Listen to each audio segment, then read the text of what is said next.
budaya. Puji dan syukur kita sampaikan ke hadirat Allah Subhanahu wa Ta'ala. Alhamdulillah pada pagi menjelang siang ini kita bisa bersama-sama di Gedung Kebudayaan Sumatera Barat lantai 4 untuk mengikuti kegiatan workshop sastra. Salam beserta salam kita kirimkan untuk Nabi besar Muhammad SAW. Yang sama-sama kita hormati Kepala Dinas Kebudayaan Provinsi Sumatera Barat yang pada siang ini diwakili oleh Kepala UPTD Taman Budaya Bapak Supriyadi. Kemudian yang kita hormati Bapak-bapak, Ibu-ibu, pejabat struktural dan fungsional di Dinas Kebudayaan Provinsi Sumatera Barat, khususnya di UPTD Taman Budaya yang hadir pada siang ini. Seterusnya kepada bapak-bapak, instruktur dan narasumber workshop sastra yang sudah hadir, ada Pak Yud Fitra dan Pak Hasbunallah Haris. Seterusnya kepada panitia penyelenggara dan yang sangat kami banggakan bapak-bapak, ibu-ibu, Undauni peserta workshop sastra tahun 2024. Bapak Kepala Dinas yang diwakili oleh Bapak Kepala Taman Budaya, perlu kami laporkan bahwa workshop kita pada hari ini adalah workshop terakhir di tahun 2024. Sebagaimana yang sudah dijelaskan oleh MC tadi, di 2024 kita dengan dukungan dana DAK non fisik dari Kementerian Pendidikan dan Kebudayaan RI, kita menyelenggarakan ada 6 buah workshop. Dan workshop yang sudah dilaksanakan ada workshop teater, workshop tari, workshop fotografi dan konten kreatif, kemudian workshop musik, workshop kriya, dan yang terakhir sebagai pamungkas adalah workshop sastra. Kita mendatangkan instruktur yang diharapkan nantinya bisa berbagi ilmu kepada para peserta. Dan kita juga ada narasumber kedua, yaitu sedang di perjalanan dari Yogyakarta, yaitu Bang Roda Tanjung Banua. Silakan juga kalau kalian belum kenal, searching saja. Beliau adalah tokoh berprestasi dan tahun kemarin itu salah satu cerpenis terbaik Kompas. Dan nantinya akan ada kegiatan lanjutan dari Taman Budaya, yaitu lomba menulis cerpen peringatan 100 tahun Hafiz. Diharapkan nantinya kalian bisa serius, dan juga akan ada juga program-program terkait dengan puisi. Jadi selama beberapa hari ini diharapkan teman-teman peserta benar-benar bisa mengikuti dengan baik. Kegiatan workshop kita ini yang ke-6 sesuai laporan dari Ketua Pelaksana sebentar ini. Yang terakhir adalah workshop sastra. Untuk kami dari Dinas Kebudayaan atau dari Taman Budaya Provinsi Sumatera Barat, terima kasih dan memberikan apresiasi kepada kita semua yang telah mau mengikuti kegiatan ini sesuai dengan undangan kita sampaikan. Kita berikan kegiatan kota, dimana kita berharap karena kegiatan DAK ini memang kegiatan yang untuk memberikan dari artinya kita untuk memberi peluang kepada kabupaten kota untuk mengikutinya.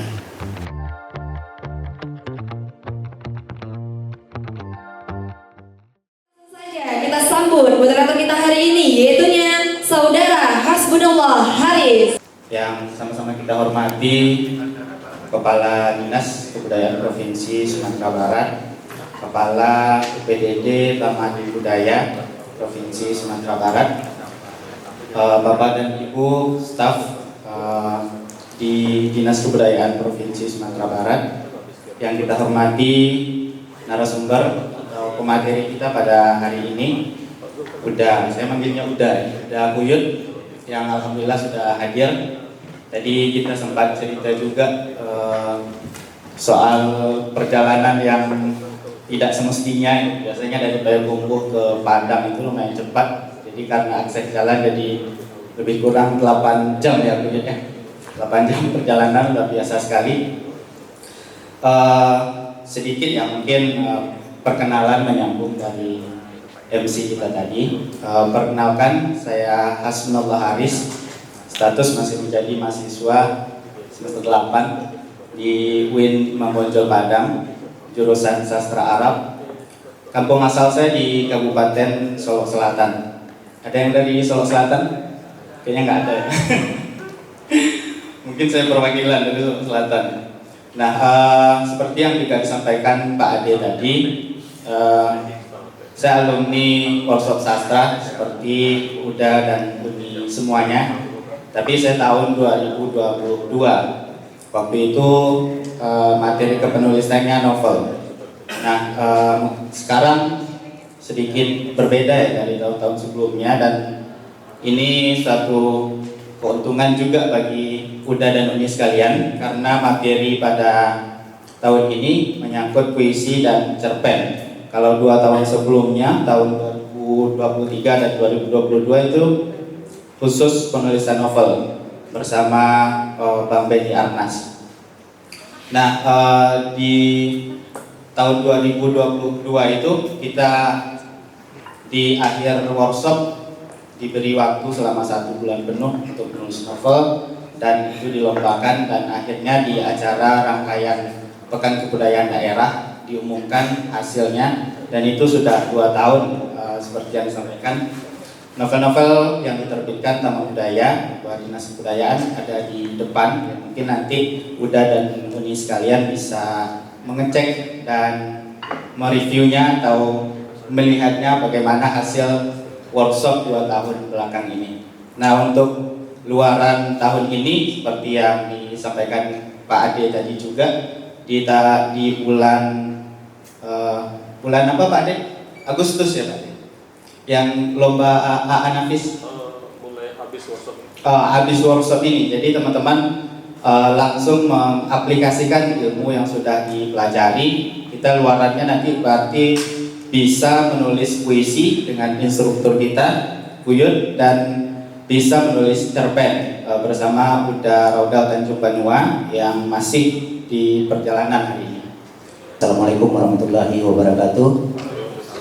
Puji dan syukur kepada Allah yang telah memberikan kita kesempatan dan kesehatan untuk bertemu pada hari ini pada workshop sastra yang dilaksanakan oleh Dinas Kebudayaan Sumatera Barat melalui UPTD Taman Budaya. Kemudian selawat beriring salam tak bosan-bosan kita sampaikan kepada junjungan kita Nabi besar Muhammad SAW yang telah membawa kita pada jalan kebenaran. Pertama sekali tentu terima kasih saya kepada Dinas Kebudayaan Sumatera Barat melalui UPD Taman Budaya yang sudah memberikan kesempatan kepada saya hingga kita dapat bertemu. Terima kasih yang sebesarnya juga kepada Bapak Ibu di Dinas Kebudayaan, Bapak Ibu di Taman Budaya. Semoga kita sehat semua. Ade yang telah menghubungi saya, seperti yang sampaikan Pak Ade tadi, Pak Ade ini meskipun bekerja di UPTD Taman Budaya, beliau ini sastrawan. Pada tahun 2011 itu Buyut, kurator Ubud Writer and Reader Festival, dan Ade adalah salah seorang pesertanya. Kami berangkat bersama. Kami menikmati Ubud pada tahun 2011 itu. Nah, jangan adik-adik mengira, jangan kawan-kawan mengira bahwa Pak Ade ini hanya sekedar pegawai negeri, tapi sebetulnya beliau adalah sastrawan.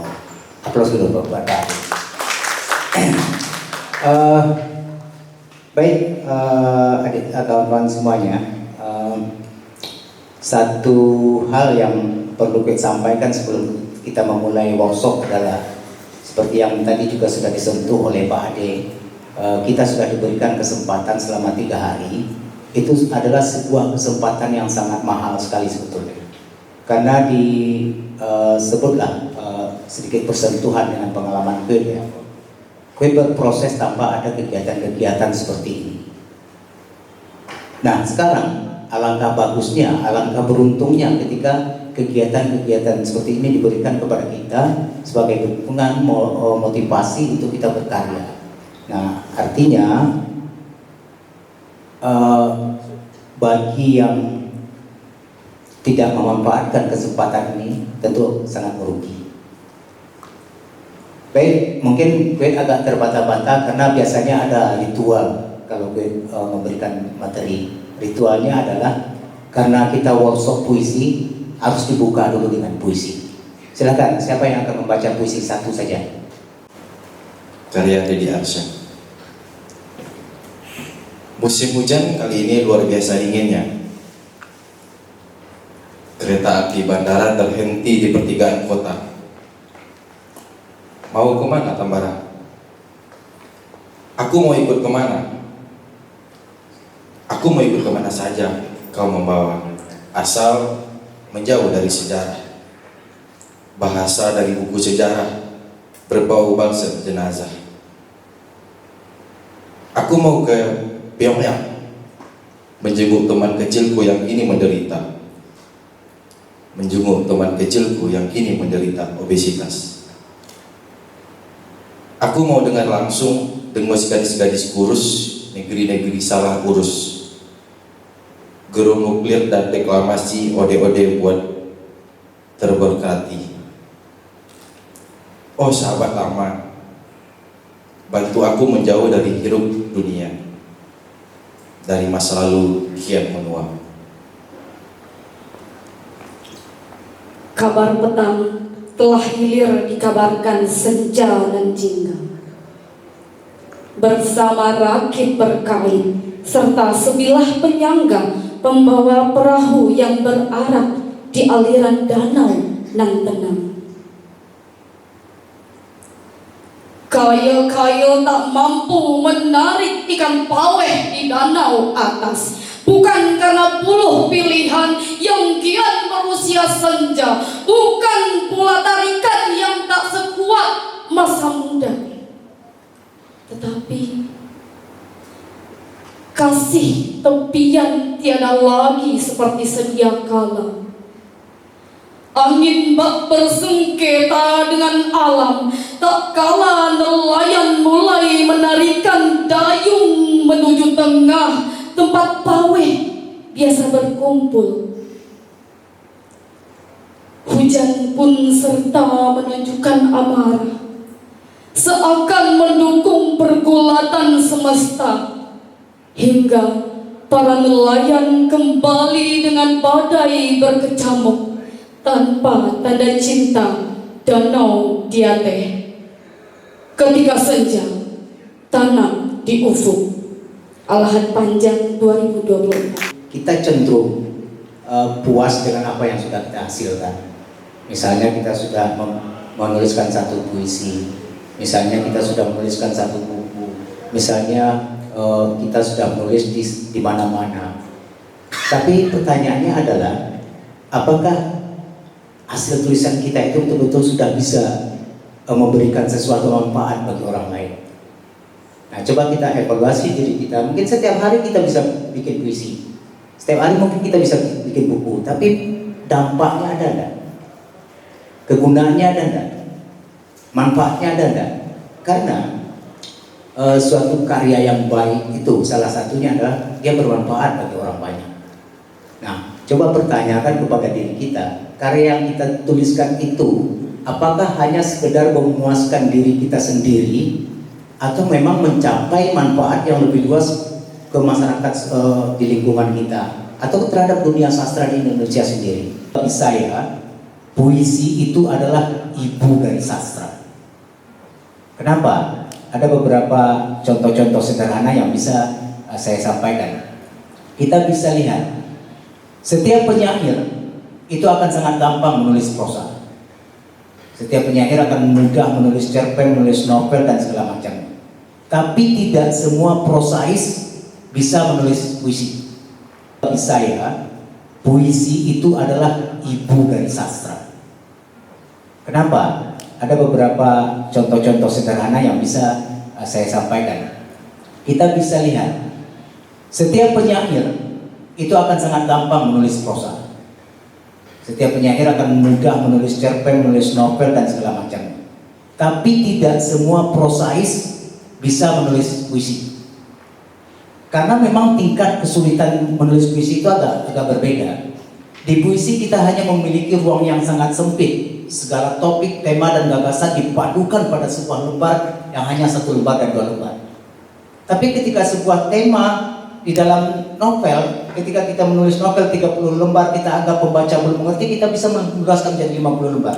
Ketika pembaca juga kita anggap mengerti, lebih luas lagi menjadi 100 halaman, 200 halaman. Tapi dalam puisi tidak bisa begitu. Satu topik misalnya harus selesai dalam satu lembar. Kita tidak punya ruang lain. Kalau misalnya di dalam prosa kita mengatakan kita akan pergi ke pasar, kita bisa berleha-leha terlebih dulu. Hari ini saya akan pergi ke pasar. Pada jam 7.30 saya mandi, kemudian berganti pakaian dan kemudian berdiri di tepi jalan menunggu angkot yang akan datang. Tapi dalam puisi tidak bisa seperti itu. Dalam puisi adalah saya akan pergi ke pasar, hanya itu. Tidak ada penjelasan lain. Makanya kepaduan dan keutuhan itu yang dibutuhkan di dalam puisi. Bagaimana diksi-diksi yang padat, kata-kata yang padat untuk bisa mewakili gagasan atau pikiran atau apa yang ingin kita sampaikan. Itulah yang membuat puisi itu dikira orang sulit. Tapi semuanya tetap tergantung pada proses, pada latihan. Semakin lama kita berlatih, semakin lama kita berproses, semuanya akan semakin fasih dan kita semakin terbiasa.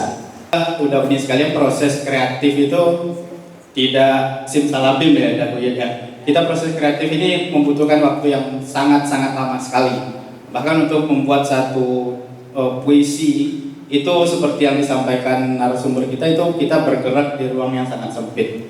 Dan saya sangat setuju sekali dengan pernyataan Nda Buyut tentang puisi adalah ibu sastra. Karena kalau teman-teman udah uni sekalian mahir dalam menulis puisi, pasti di ruang bebas itu, di ruang yang lebih besar, itu geraknya akan lebih lincah lagi. Sebab teman-teman dan udah uni sekalian sudah terbiasa bergerak di ruang sempit. Gue akan bercerita sedikit proses kreatif gue. Meskipun di bangku SMP dan di SMA gue sudah menulis-nulis, tapi gue mulai mencoba publikasi pada tahun 90. Karya pertama gue yang dimuat itu adalah puisi di Harian Singgalang. Itu bahagianya bukan main. Nah kemudian satu hal yang perlu dicatat juga, kita barangkali berada pada zaman yang berbeda. Kita berada pada zaman yang berbeda, di mana di zaman Buyut itu Buyut masih menulis dengan mesin ketik. Artinya Buyut butuh kertas yang harus dibeli, butuh tip X yang harus dibeli, butuh pita mesin ketik yang harus dibeli. Kemudian ketika kita akan mengirimkan karya pada sebuah media, Buyut butuh amplop, butuh perangko, dan kemudian baru bisa dikirimkan. Tapi apa yang terjadi pada tahun-tahun pertama, tahun kedua, dan bahkan tahun berikutnya adalah karya yang terus-menerus dipulangkan oleh media tersebut. Nah, disitulah yang gue bilang tadi, kita harus total dan sungguh-sungguh. Gue tidak berhenti terus-menerus sampai bagaimana dengan tekad dan keyakinan ketika orang lain bisa, kenapa saya tidak? Akhirnya gue mencoba menembus koran-koran di Sumatera Barat, dan ketika tahapan itu sudah selesai, gue juga meyakinkan diri bahwa pertarungan harus dilanjutkan ke tingkat nasional. Artinya yang berbeda itu hanyalah tempat tinggal. Kita ada di Sumatera Barat, mereka ada di Jakarta. Kalau persoalan karya mungkin kita bisa meyakinkan diri kita, ayo kita bertarung. Nah ternyata itu pun tidak semudah yang gue bayangkan. Dengan keterbatasan ekonomi, bagaimana karya terus dipulangkan, bagaimana kertas terus harus dibeli, bagaimana perangko harus terus dibeli, tapi karya-karya tetap pulang, terus saja. Terus sampai akhirnya satu persatu bisa menaklukkan media-media yang mereka sebut itu adalah media ibu kota atau di pusat waktu itu. Disitulah kendalanya. Kadang-kadang saya menulis tiba-tiba buntu, mandek. Karena kita kosong. Tapi kalau seandainya kita penuh, semuanya ingin tumpah keluar, semuanya ingin lahir, bahkan berpacu dengan tuntut, dengan keyboard laptop atau keyboard mesin ketik pada zaman itu, bagaimana semuanya ingin tumpah keluar. Tapi karena kita kosong, itulah yang membuat kita satu baris, apa ya yang mau ditulis lagi?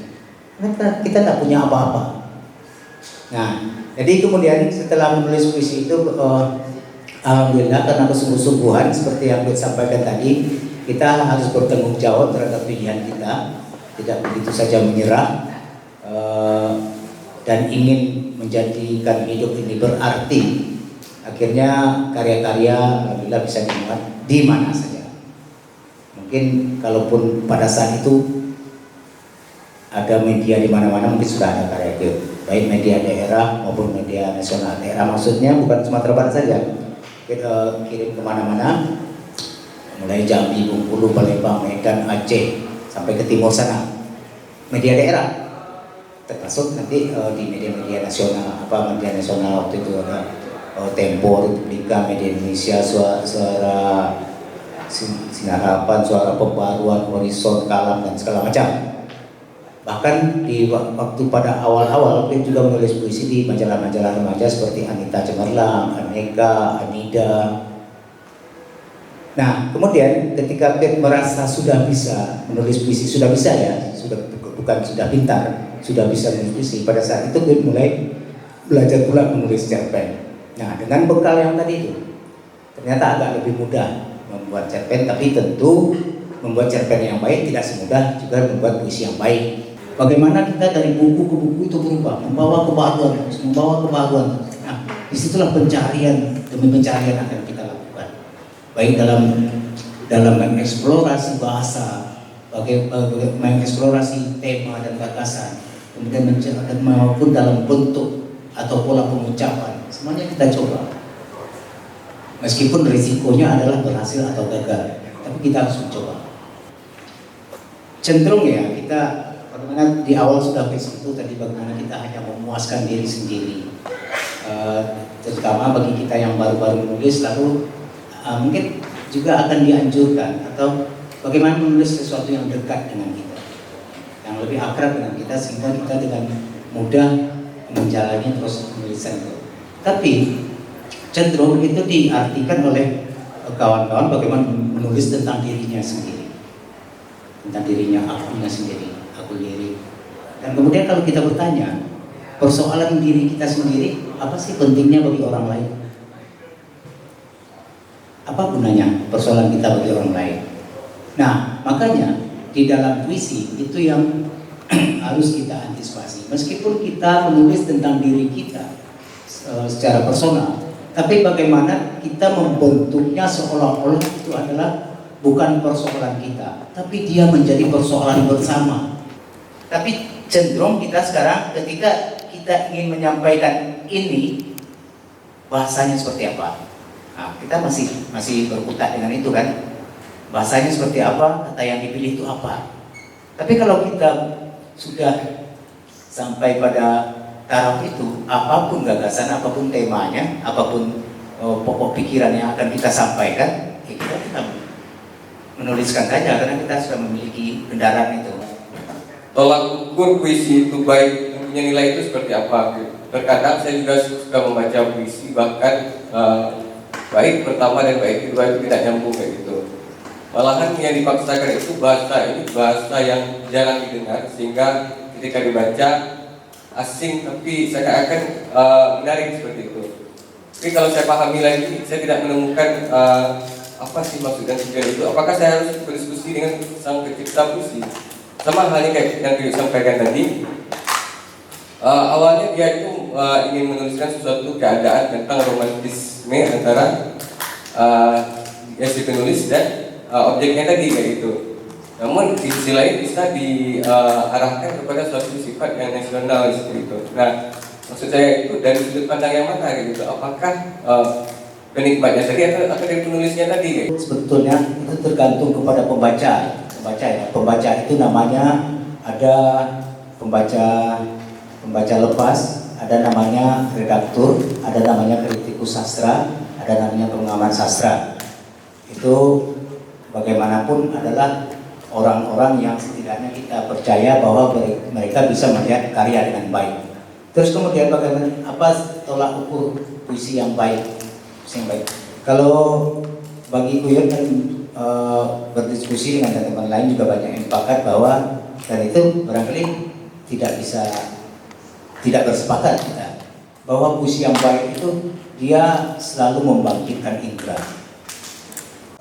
Bagus, puisi yang baik, puisi yang menjadi, tulis saja di situ dengan berpikir akan lebih baik dengan tema yang bebas, sehingga kita tidak perlu diseragamkan dengan tema yang sama, tapi tulis dengan puisi yang tulis dengan tema yang bebas. Nanti Kuwait akan berjalan melihat proses penulisannya, dan kemudian mungkin nanti sebagai instruktur ya dalam tanda kutip, Kuwait akan mengintervensi nanti tulisan-tulisan tersebut. Apakah mana tahu nanti intervensi Kuwait berguna.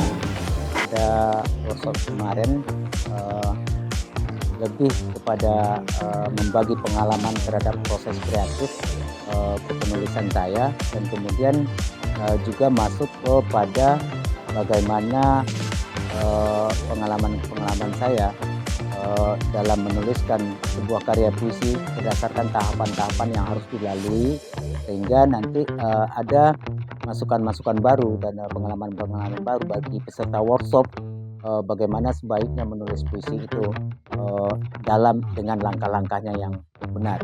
Tentu kita berharap dari peserta-peserta yang sudah mendapatkan pengalaman-pengalaman baru, lalu kita minta mereka mempraktikkan menulis puisi. Apakah dari workshop ini mereka menjadi lebih baik atau tetap berada pada sisi ketidaktahuan yang mereka alami sebelumnya. Tapi ternyata ada banyak perkembangan dari 2 hari workshop yang kita lakukan.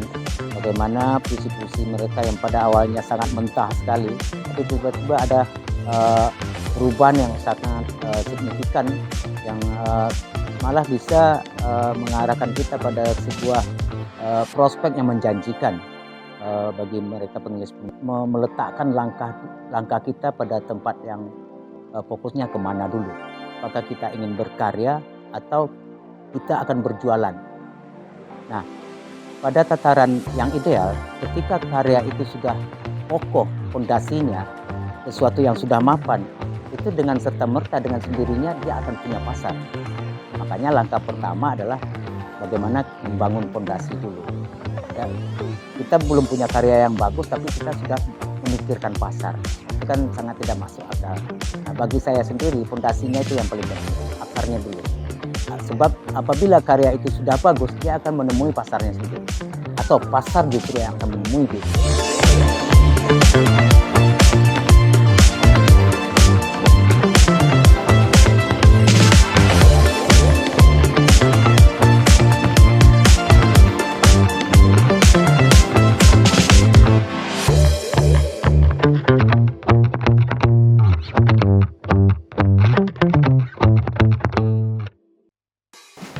Karya Pak Yurfitra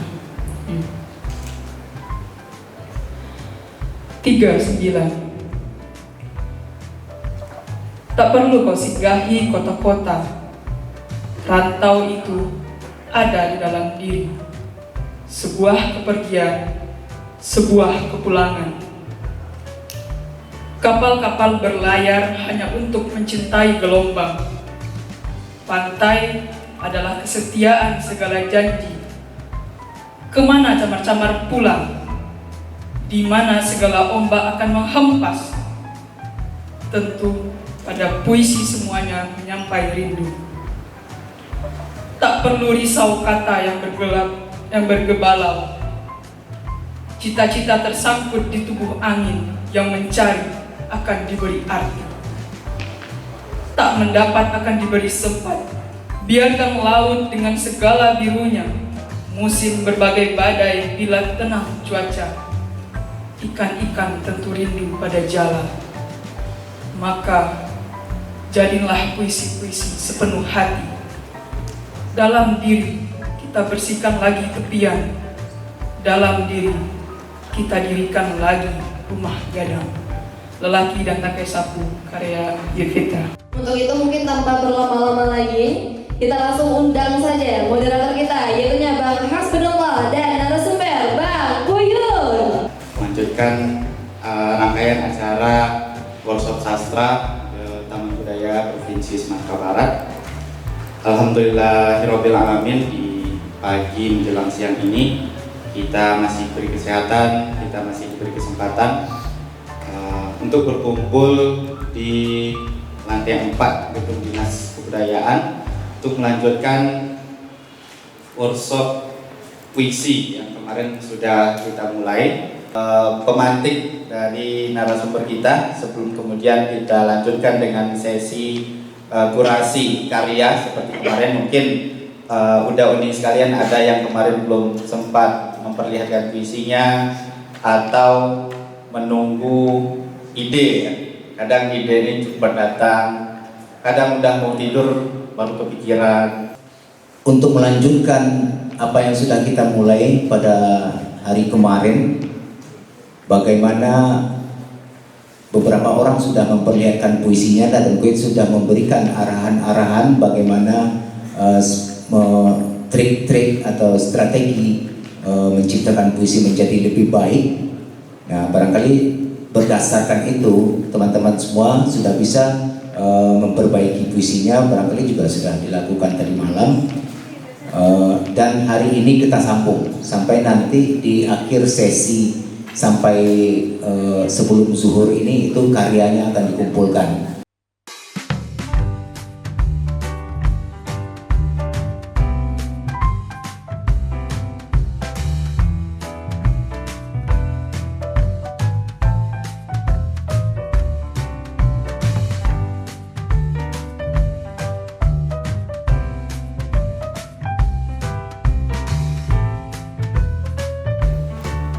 Hari ini kita lanjutkan ya dengan proses kreatif penulisan cerpen bersama Uda Raudal. Selamat datang Uda Raudal. Sebelumnya izinkan saya membacakan CV beliau. Beliau bernama Raudal Tanjung Banua, lahir di Langsano, Kanagarian Tarata, Kabupaten Pesisir Selatan. Pernah menjadi koresponden harian Haluan dan harian Semangat Kota Padang. Karyanya berupa puisi, cerpen, esai, dan catatan perjalanan dipublikasikan di berbagai surat kabar dan majalah yang terbit di sejumlah kota di tanah air. Di samping terhimpun dalam antologi bersama dan pemenang lomba, bukunya yang sudah terbit adalah Pulau Cinta di Peta Buta tahun 2003, Ziarah Bagi Yang Hidup tahun 2004, Barang Tak Berulu 2005, Gugusan Mata Ibu tahun 2005, Api Bawah Tanah 2013, dan cerita-cerita kecil yang sedih dan menakjubkan diterbitkan Akar Pohon tahun 2020 kemarin. Ia pernah mengelola sejumlah event sastra, Festival Kesenian Jogja, Kongres Cerpen Indonesia, Festival Musik Puisi Indonesia, dan Temu Sastrawan Indonesia. Karya-karyanya menjadi pemenang atau nominasi dalam sejumlah lomba cipta sastra seperti Ditaja Sanggar Purbacaraka Universitas Udayana, Surat Kabar Bali Pos Teater Angin SMA N1 Denpasar, Surat Kabar Lampung Pos, dan masih banyak lagi. Beliau memperoleh penghargaan SIG Awards tahun 2005 dari Jurnal Puisi dan Anugerah Sastra Horizon tahun 2005 untuk cerpen Cerobong Tua Terus Mendera. Kini beliau mengelola komunitas Rumah Lebah dan Lembaga Akar Indonesia yang pernah menerbitkan Jurnal Cerpen Indonesia dan Rumah Lebah Ruang Puisi di Yogyakarta, sambil aktif menulis kolom, menjadi juri, pembicara, dan pemateri workshop sastra dan budaya. Yang alhamdulillah beliau sudah hadir untuk memberikan materi tentang penulisan cerpen di hadapan kita bersama. Kalau kemarin kita bicara mengenai puisi dengan skema-skemanya, jadi tak jauh berbeda mungkin ya. Jadi teman-teman, untuk gambaran awal kita akan mencoba menggali bagaimana sih proses kreatif dari Uda Raudal. Kalau kemarin kita sudah dengar bagaimana kegagalan-kegagalan yang terjadi dalam masa-masa awal proses Uda Iyun dan akhirnya bisa sampai di titik sekarang. Nah, untuk sesi ini sampai nanti ya juga seperti itu.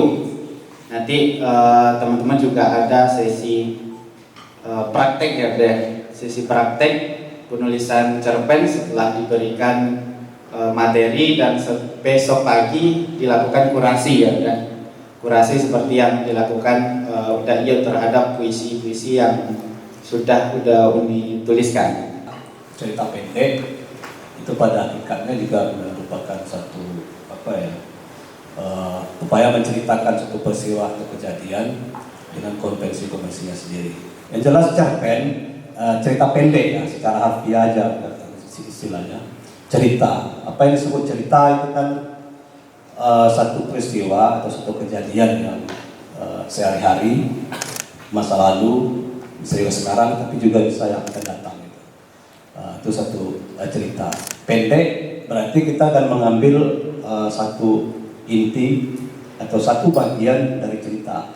Karena saya yakin satu kisah, satu peristiwa dia tidak terdiri dari satu alur, tidak terdiri dari satu tokoh. Tapi kalau itu kita ceritakan ulang misalnya, itu tidak akan ada selektivitas dari satu peristiwa.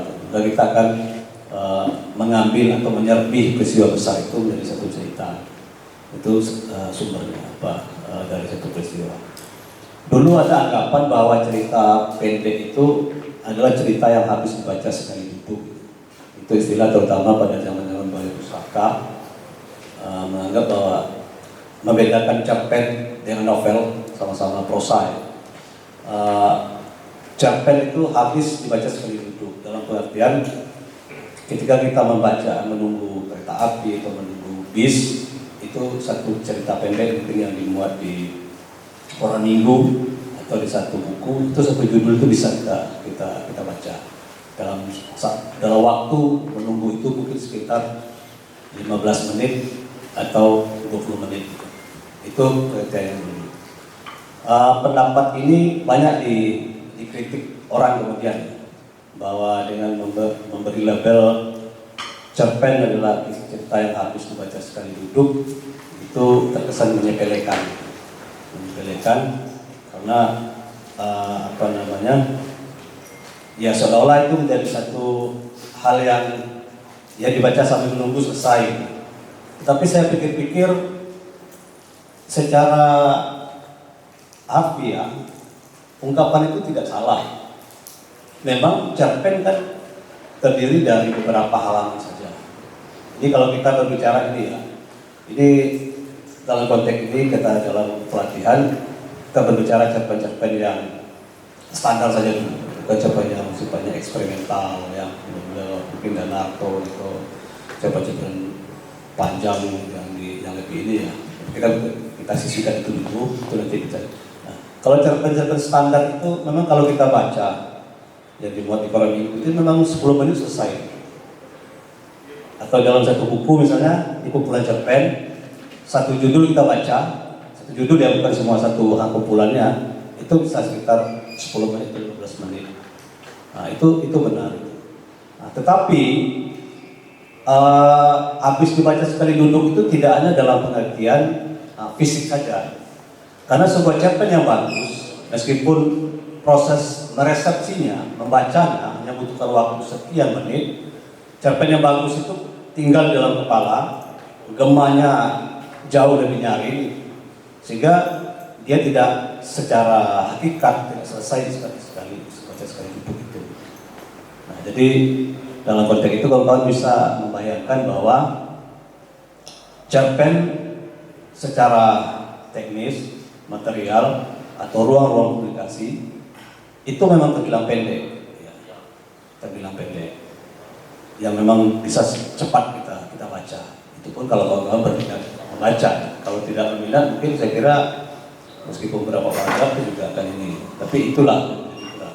Nah, kemudian dari segi pesan cerita yang ditinggalkan oleh catatan oleh cerita yang pendek itu bisa menjadi lebih panjang. Nah, itu kemana-kemana. Kemudian ada juga pengertian begini. Ini dari Budi Dharma, salah seorang maestro cerpen Indonesia, salah satu karyanya yang monumental untuk orang Bloomington. Dia mengatakan bahwa cerpen yang bagus itu meng-KO pembaca. Artinya ketika kita membaca itu kita tersentak, itu memang merasa kita seperti tidak berkutik. Kita merasa terteror. Kalau mungkin gayanya Putu ya, mungkin kita merasa terteror. Kalau model gaya si Kunto Wijoyo, kita mungkin merasa terusik gitu. Itu pola-pola pengucapan. Jadi memang satu sentak. Kenapa bisa sebuah cerpen meng-KO? Karena gitu dia tidak berpanjang-panjang gitu ya. Dia langsung membuka, kemudian langsung di konflik-konfliknya bagaimana, tidak mendadak terlalu panjang, kemudian berakhir, dan kita tidak pernah awalnya menduga seperti itu. Di dalam cerpen hadir dalam bentuk yang lain. Bentuk yang lain ini itu suara-suara lain, suara alternatif. Karena sastra pada hakikatnya memang suara lain dari realitas sehari-hari dan suara lain dari sejumlah pandangan terhadap peristiwa atau gagasan. Orang bisa menganggap bahwa adat istiadat suatu masyarakat misalnya itu salah, itu tidak benar. Tetapi sastra tidak bisa mengatakan itu dengan cara garing semacam itu. Sastra punya cara, punya jalan dengan mengaktifkan konvensi-konvensinya dia. Ada plot di situ, ada gaya bahasanya, ada penokohannya, ada tematiknya. Dia harus mengoperasikan itu untuk melakukan satu rekonstruksi terhadap peristiwa itu. Makanya misalnya kalau kawan-kawan baca cerpen-cerpen Kunto Wijoyo, itu kan banyak mengambil setting budaya Jawa. Budaya Jawa yang dalam konteks masyarakat normatif itu dianggap harmonis, dianggap tidak banyak pertentangan gitu ya. Jadi untuk mereka dalam konteks yang harmonis. Tapi Kunto Wijoyo menghadirkan banyak kisah-kisah lokalitas Jawa dengan menjadikan budaya-budaya masyarakat yang ada itu sebagai satu sumber cerita. Misalnya salah satu cerita dia yang menjadi pemenang awal dari cerpen film Kompas tahun 1999 misalnya, anjing-anjing menjadi kuburan.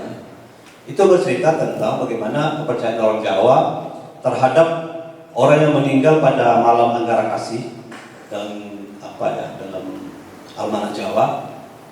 Kalau ada orang meninggal dalam malam Anggara Kasih kemudian dimakamkan, dan terus ada orang yang bisa menggali makamnya itu, kemudian menggigit telinganya, itu maka dia akan dapat pulung kesaktian.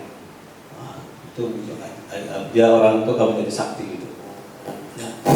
Kalau kita anggap itu kalau kita pandang secara normatif, itu kita tidak percaya.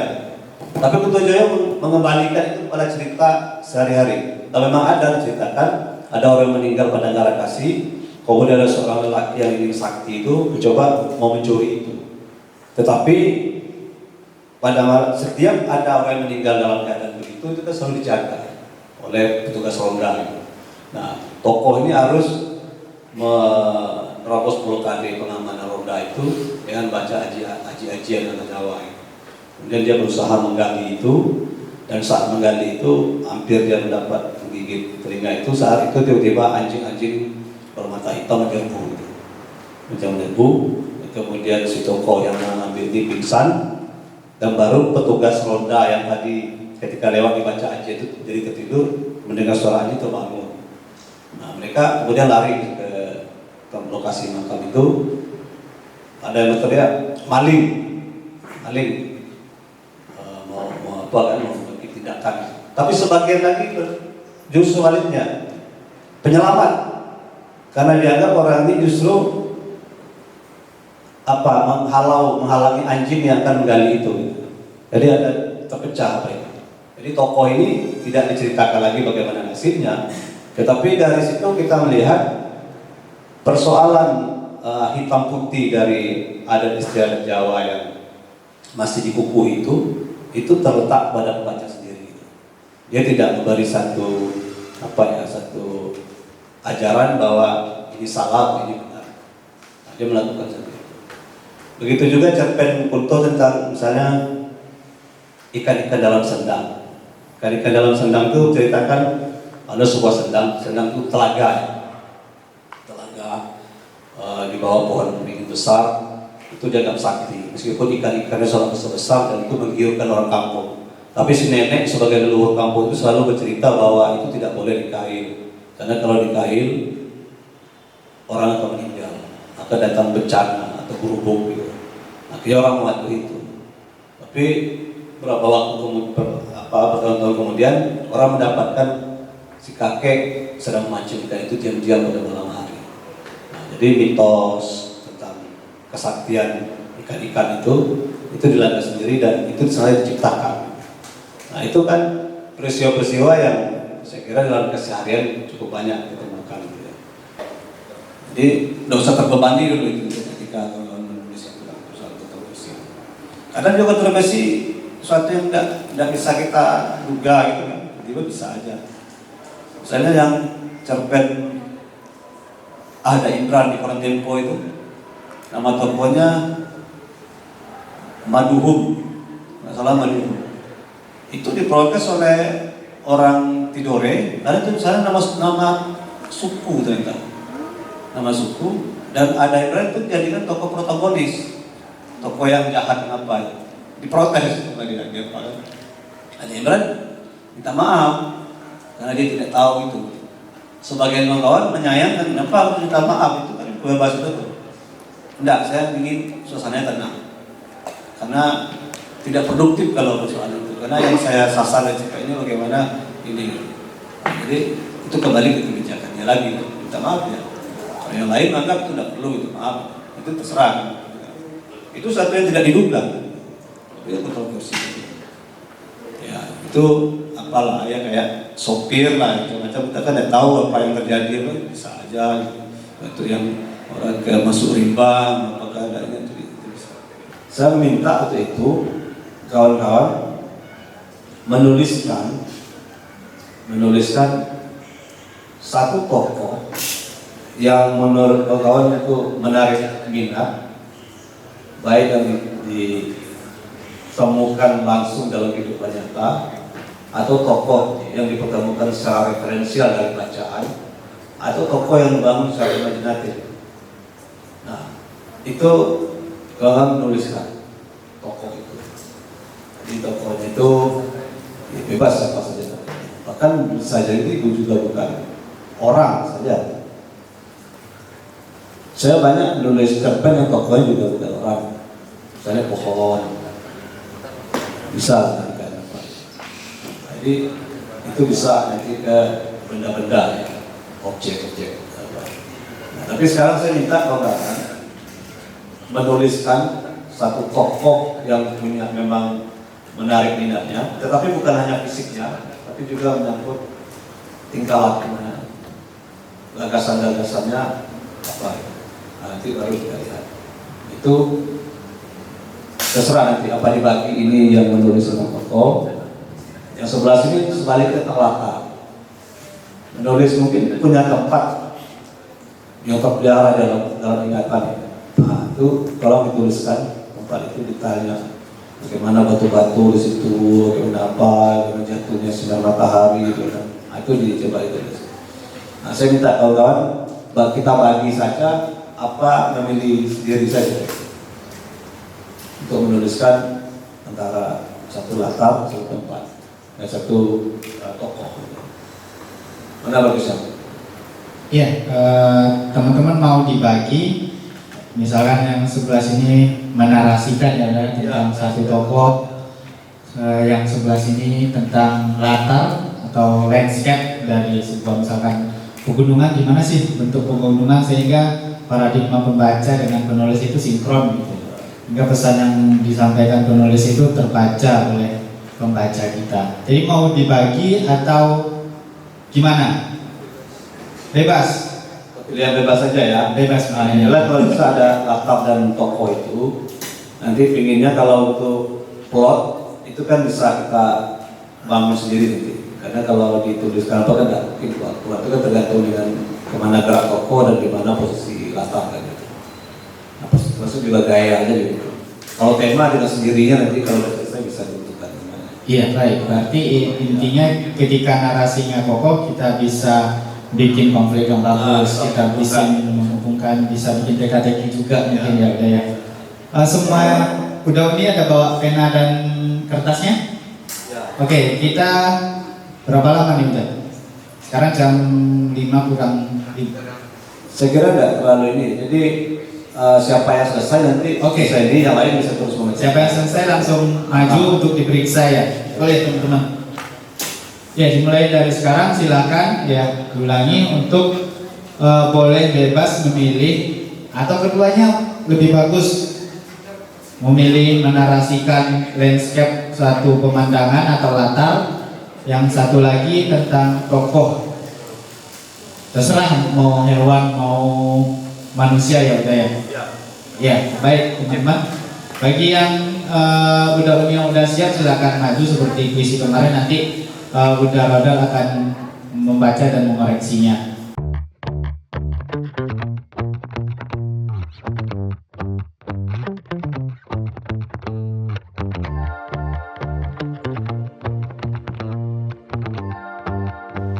Intinya itu jadi ketika dia pakai di balik berwujudnya itu jadi pas.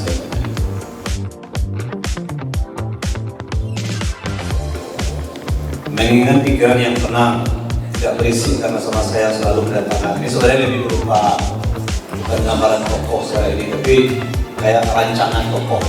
Tapi dia belum mewujud jadi satu tokoh yang berdiri gitu ya. Waktu itu uang mama hilang 300.000. Uang tersebut diletakkan mama dalam tasnya di kamar. 3 lembar di antara 30 lembar uang ratusan hilang tanpa jejak. Koridor yang digambarkan tempat orang berlalu lalang dan musik yang dimainkan tidak mengganggu pengunjung yang lain, tidak perlu ruangan kedap suara karena memang itu sudah diperuntukkan untuk anak-anak bermain musik. Mungkin itu sedikit gambaran.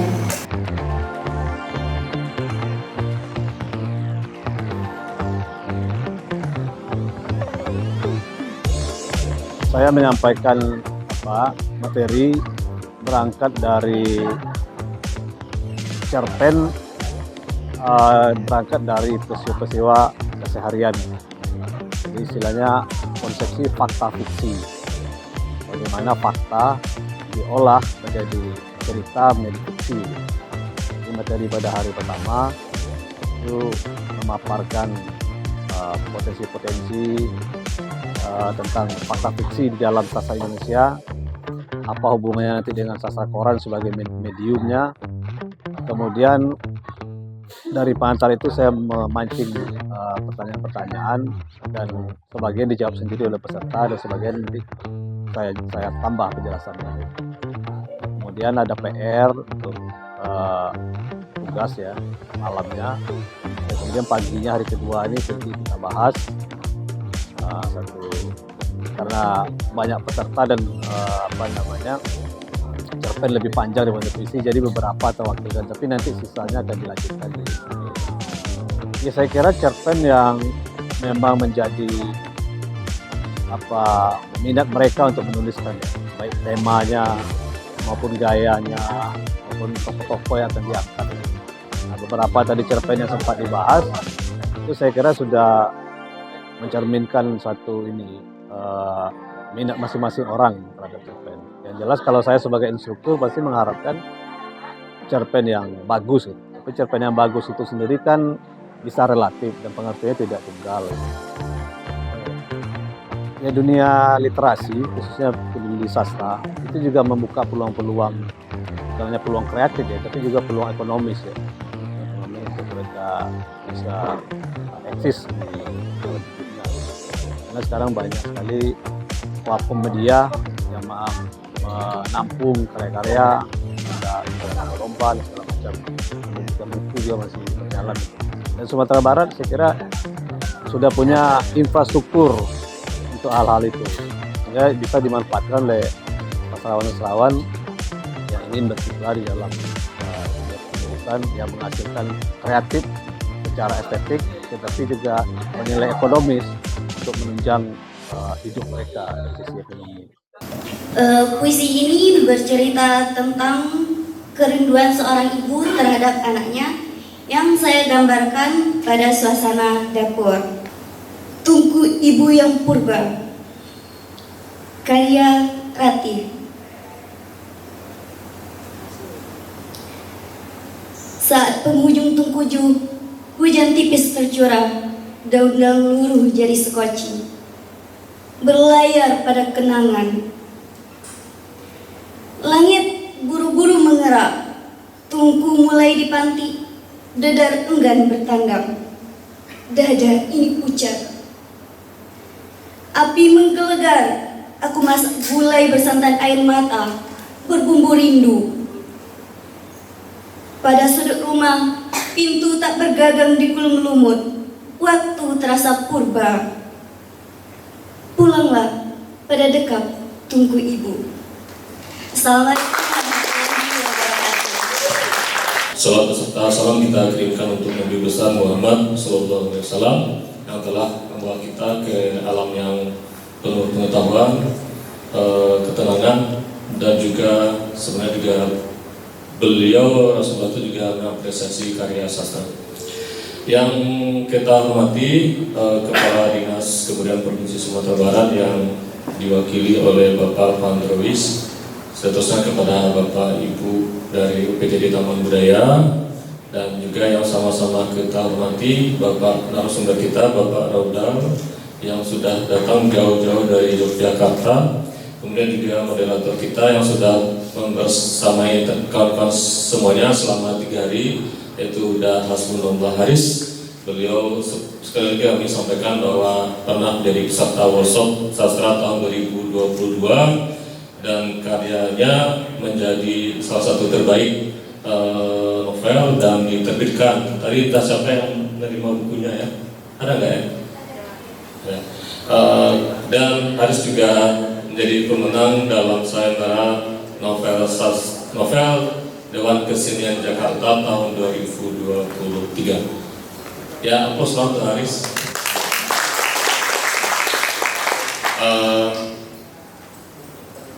Alhamdulillah sekali lagi kita sampaikan puji syukur kepada Allah SWT karena kawan-kawan semuanya sudah bisa mengikuti kegiatan workshop ini dengan sebaik-baiknya. Semuanya sehat, 30 orangnya hadir dari awal sampai akhir, tidak ada yang mengundurkan diri karena memang selama workshop ada tugas-tugas yang harus diselesaikan, karena memang konsep workshop kita benar-benar praktik. Jadi yang aktif itu sesungguhnya dituntut keaktifan adalah memang para peserta workshop. Dan alhamdulillah selama workshop sastra ini panitia tidak sempat memarahi peserta ya, karena semuanya disiplin. Berbeda dengan tahun-tahun kemarin sempat juga ya ada karet kayu ya, karena pesertanya ada yang tidak tepat waktu, tidak mengerjakan tugas. Dan alhamdulillah peserta workshop tahun ini bisa mengikuti ritme, metode, dan dinamika di dalam workshop dengan baik-baik, dengan sebaiknya. Meskipun ya, karena saya juga mencermati si grup dan mencermati juga karya teman-teman semua, saya sudah baca seluruh puisinya, sudah di PDF-kan juga, cerpen-cerpen juga sudah saya baca. Seperti yang disinggung oleh Bang Yud kemarin, karena saya di sini berprofesi ganda. Pertama saya sebagai pegawai, di sisi lain saya juga seorang penulis. Saya perlu menyampaikan kepada kawan-kawan semuanya, menyambung yang sudah disampaikan oleh Bang Roda tadi. Saya selalu manggil Bang Roda itu abang ya, karena beliau adalah salah seorang inspirasi bagi saya dalam menulis, dan saya mengikuti karir Bang Roda ini sejak saya kuliah. Saya kuliah di sastra tahun 2000, dan buku-buku orang Bang Roda ini saya baca, termasuk juga cerpen-cerpen yang dibahas kemarin. Jadi bagi kawan-kawan semuanya, terlepas motivasi hadir di sini karena disuruh dinas, menggantikan peserta yang disuruh, atau ikut-ikut pelatihan, namun percayalah bahwa ketika kita ada niat, ada keinginan di hati untuk menulis, Menulis itu butuh kerja keras, adalah proses yang panjang, tidak bisa dengan proses instan simsalabim dari penulis tidak. Kita saksikan penampilan cerpen dari Ami Kusra dari Padang Pariaman. Bundo mencoba memberi pengertian dengan berurai air mata. Hatiku membeku, kemana perginya jiwaku yang rapuh? Kenapa air mata ini mengering? Aku yang dikenal sebagai seorang anak yang taat beribadah, periang, dan suka tersenyum, kini hanya diam dan tak bergeming mendengar ratapan Bundo. Tidak ada yang salah dengan permintaan Bang Alif. Keseharian kami yang sering bertemu dan mengajar anak-anak TPA di Surau membuat perasaan kami berubah menjadi saling ingin mengasihi. Dia seorang pemuda yang baik akhlaknya, pandai menjaga pandangan dan taat dalam beribadah. Apakah salah ketika tiba-tiba dia datang meminang saya menjadi istrinya, menghalalkan perasaannya kepada seseorang yang bukan muridnya? Bundo, izinkan saya menikah hari ini. Sore itu, sehari sebelum Ramadan, terlihat Bang Alif mendatangi Bundo untuk duduk di teras depan. Aku bisa melihat bagaimana terkejutnya Bundo dengan apa yang diutarakan oleh Bang Alif. Ini bukan jodoh yang tepat buat tuanku. Karena kita memiliki suku yang sama. Sambil menghela napas, Bundo menjawab permintaan Bang Alif. Semenjak 3 tahun yang lalu, Bang Alif ditugaskan menjadi imam dan guru mengaji di surau ini. Selain mengisi pengajian dan mengimami masyarakat yang salat berjamaah di surau, Bang Alif juga kuliah di sebuah universitas swasta di daerah ini. Izinkan saya coba membacakan cuplikan cerpen dari Buya Hamka.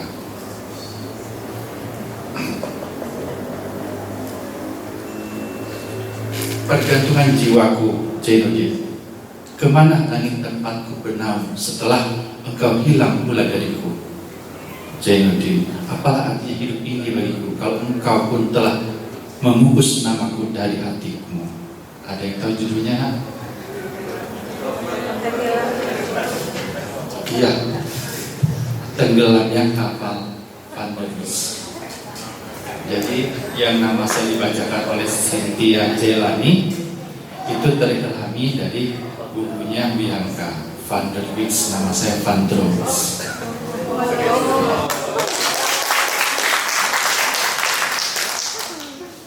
Saya suka baca buku, cuma agak kurang baca non-fiksi. Alhamdulillah 2 buku fiksi, buku non-fiksi saya terbit tentang keliling museum dunia. Saya 11 hari yang lalu kerja di Museum Aditya Warman sejak CPNS. Jadi saya bilang, ya orang paling lama di museum, begitu kan. Tapi apa daya, pimpinan meminta saya membantu Pak Ade di Taman Budaya. Kebetulan saya cek dengan Pak Sekri Budiman penyanyi, beliau minta jadi kepala Taman Budaya, kepala museum. Saya menggantikan beliau. Agak gampang saya untuk membuat program-program seni budaya. Selama ini saya berhubungan dengan benda mati yang disebut dengan koleksi. Sekarang saya harus berhadapan dengan adik-adik. Gitu. Jadi salah satu pekerjaan di dalam DAK non fisik museum dan taman budaya itu keterlibatan masyarakat di museum dan taman budaya. Saya pernah membahas tahun 2017 untuk keluarnya BOM, biaya operasional museum dan taman budaya waktu itu. Tapi alhamdulillah DAK yang keluar, begitu kan. Tapi sayangnya lingkup pekerjaannya itu sangat terikat. Seperti tadi Pak Adi sudah jelaskan, kegiatan DAK ini sangat terikat sekali. Kita nggak bisa fleksibel.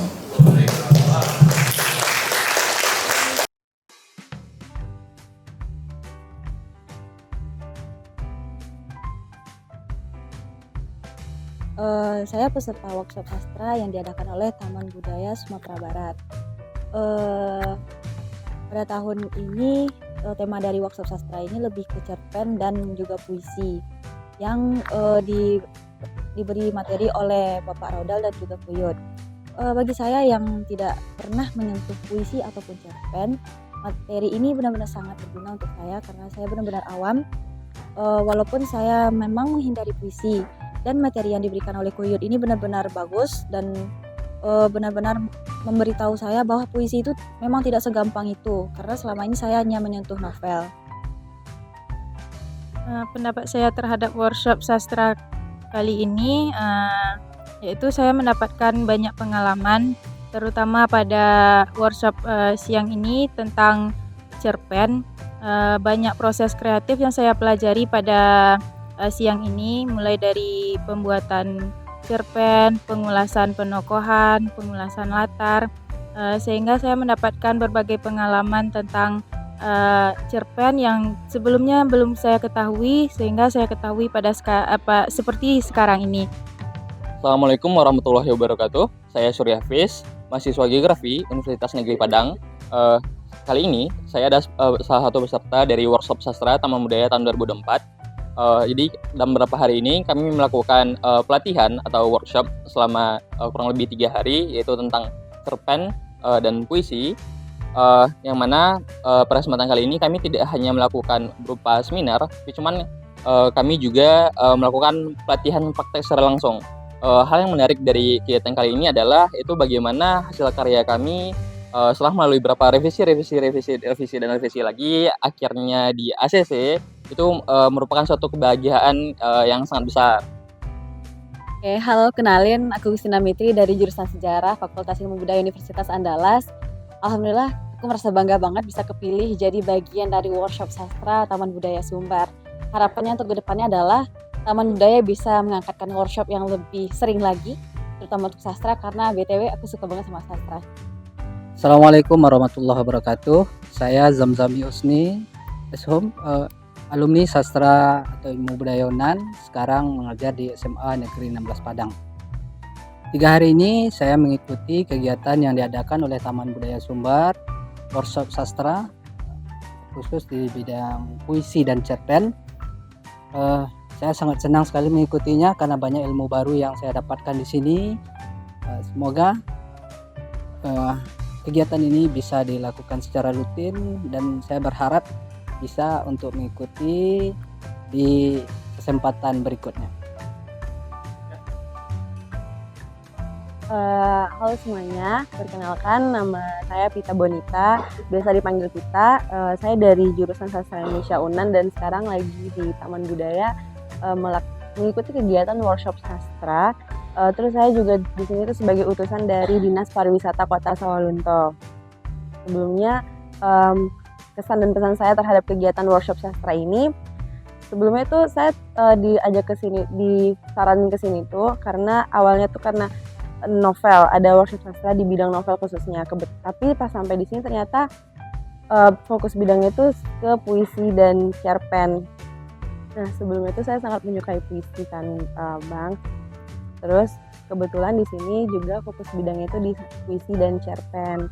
Jadi saya mendapatkan banyak sekali pelajaran khususnya di bidang puisi dan cerpen yang sedang berlangsung hari ini kan cerpen.